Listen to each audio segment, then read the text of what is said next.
listening, pay attention. Oh, yeah. You're looking for capitals?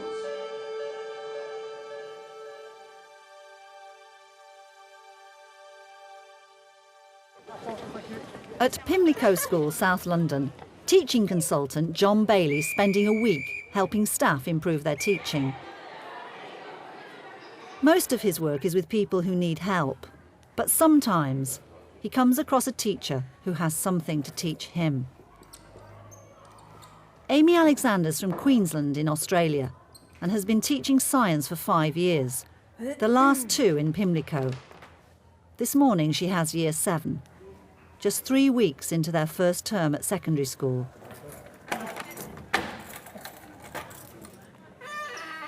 Amy believes the key to a successful lesson is being totally prepared from the start. Just move back away from the door, please.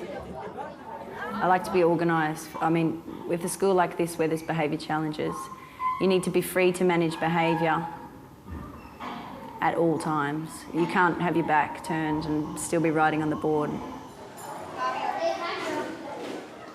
So we're in an early foundation period with this class, but they know to come into the class, get their books out, get settled down, take note of what the first task is.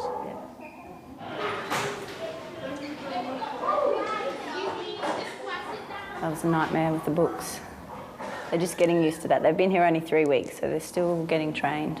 Anyone who doesn't have a textbook, raise your hand. Thanks, Evelyn. Put your hand down. Grace, take a seat. Come and grab them. You've got 1 minute. Quickly. Okay, you need to remember to get them on the way in.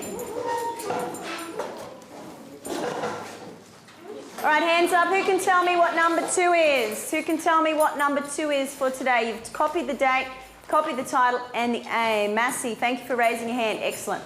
Write and read in for renewable energy resources. Very well read. Thank you very much. Fantastic. You're doing a terrific amount of reinforcement and encouragement. First of all, you're out there in the corridor or by the door and you're pleased to see them, as well as giving them their first set of instructions when they come in. Pretending to be pleased to see them. No, just kidding. Yeah, I am pleased, yeah. But they, actually, I don't believe you. You look as though you are. Yeah, no, I am. You like them, don't you? Yeah, definitely. You're also using that scaffolding of putting up the names of children who are doing the right thing, to which they seem to respond very well. Do you expect to do that through the year, or is it an establishment phase kind of thing? I keep that up through the whole year. There's a constant reward system in the school, whereas they're getting merits. The use of the day book, where you've got to mention the positive students and the negative students and the action taken. So every lesson that needs to be recorded in the day book. So you need to maintain that. It's a way for me to just easily see, okay, this is who did a good job today. This is who needed, some reminders about the expectations. Plus, we've got the star charts. What is coal made from? Yeah. Remains of dead plants. Remains of dead plants. Can everyone just give that answer a round of applause, please? The remains of dead plants. You can come and give yourself an extra star on the star chart for that fantastic answer. You can come up now. Every 10 stars that a student gets, they get a postcard sent home. That's what I use. And then if a student attains 50 stars throughout the year, then they'll be invited to go on the school trip for science. If they don't get 50 stars, they're not invited. And natural gas made from? I've changed my teaching style completely since coming to Pimlico. It's been such a challenge, and my teaching is totally different. And these kids respond so well to praise. Excellent, Jade. Thank you, Kelly. Excellent. I think at home they're being told, a lot of these kids, how terrible they are, and oh, that's terrible, you've done that bad, and they just switch off immediately, or it creates a tense environment which they're used to living in, especially being in inner city London. It's a tense place to live, and they're used to tension. If you can turn that down, calm them down, and tell them how wonderful they are, that's all any kid needs, is it really? Like the psychology behind it, they just want to feel comfortable and that things are okay, have that basic need of security met. Excellent work, everyone. Fantastic.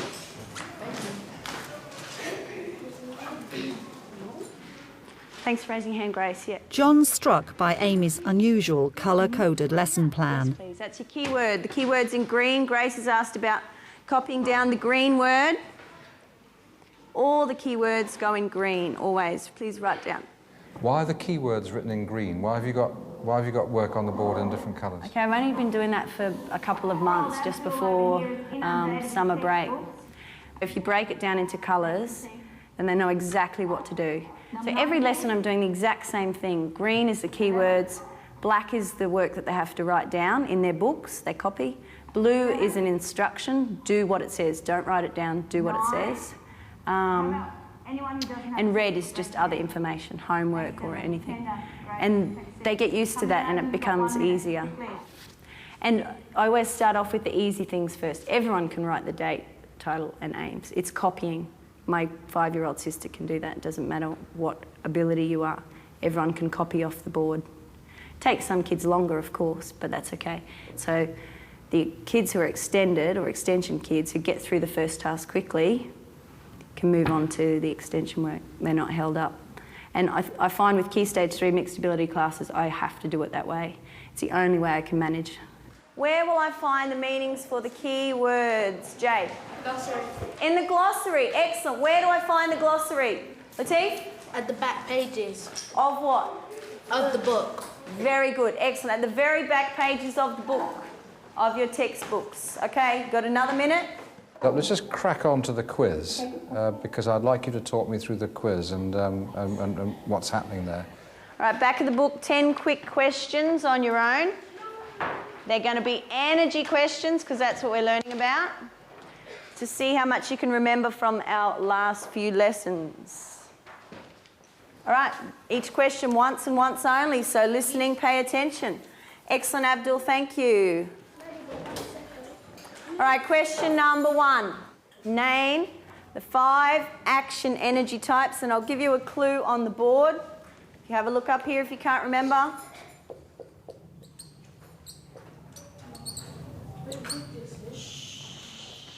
You should know it very well if you've already done this. Done it lots of times, so everyone should know it good. Abdul knows it. Doing a great job, everyone. Fantastic. Excellent listening. Excellent answers. Wonderful. Name the 3 fossil fuels. Name the 3 fossil fuels. If you're not sure, that's okay. Okay, you've learnt something if you don't know the answer, because you know that that's something you still need to work on learning. It's good if you get them wrong. I see 3 levels of reinforcement going on. Sometimes you tell them all. You say, I really appreciate this lesson today. This is a great listening silence. Or you're all talking and working nicely.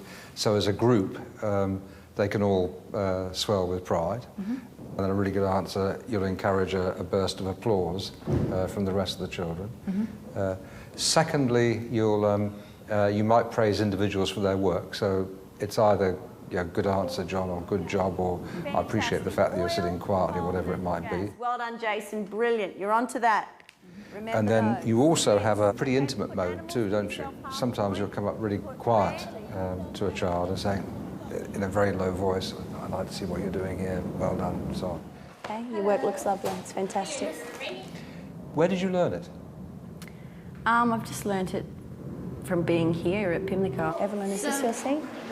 Go and move, go and move to your seat. These kids really challenged me when I first came here, and using praise one time, and you could see the difference it made in the kids, and just keep experimenting with that and taking it further and further until it's become everything that the kids know about me. That's my teaching style now. Windmills, excellent. Good on you, Dane. Thanks for having your hand up for so long. Excellent, you're so patient. Fantastic. All right, everyone turn. I taught for 2 years in Australia. Kids just behaved better.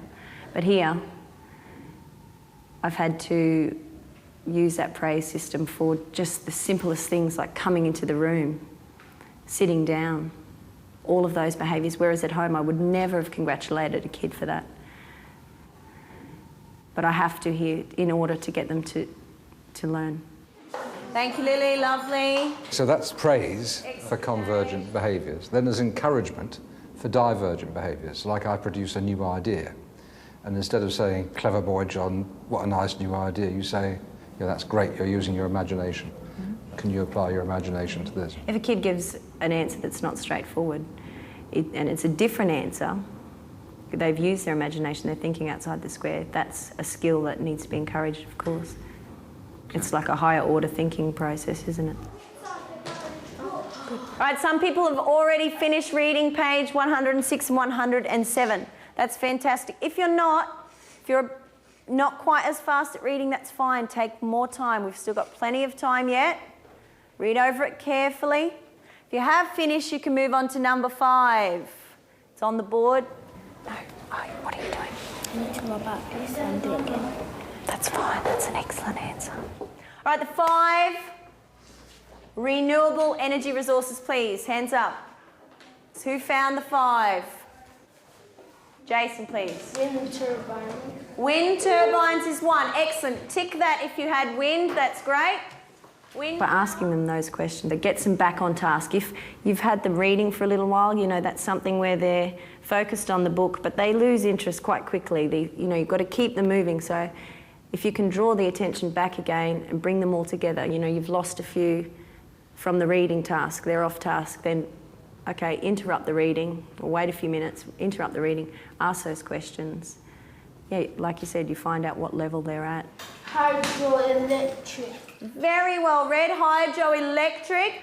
Plus, you need to do that because there's kids who have such difficulty that they won't be able to master the next task unless you discuss it as a class first. So the kids who already know what renewable energy resources are can inform the kids who don't know what renewable energy resources are. So for the next task, everyone has some idea, the kids who know, the kids who don't know, about what to do in that next task. Yeah. Nuclear energy. Nuclear energy, interesting. Nuclear, is it renewable or non-renewable? Dane? I think it's non-renewable. Non-renewable. Why is that? What does non-renewable mean again? Latif? Because, nuclear energy is stored in metals such as uranium. Excellent. It is stored in uranium, so we use uranium to make nuclear energy.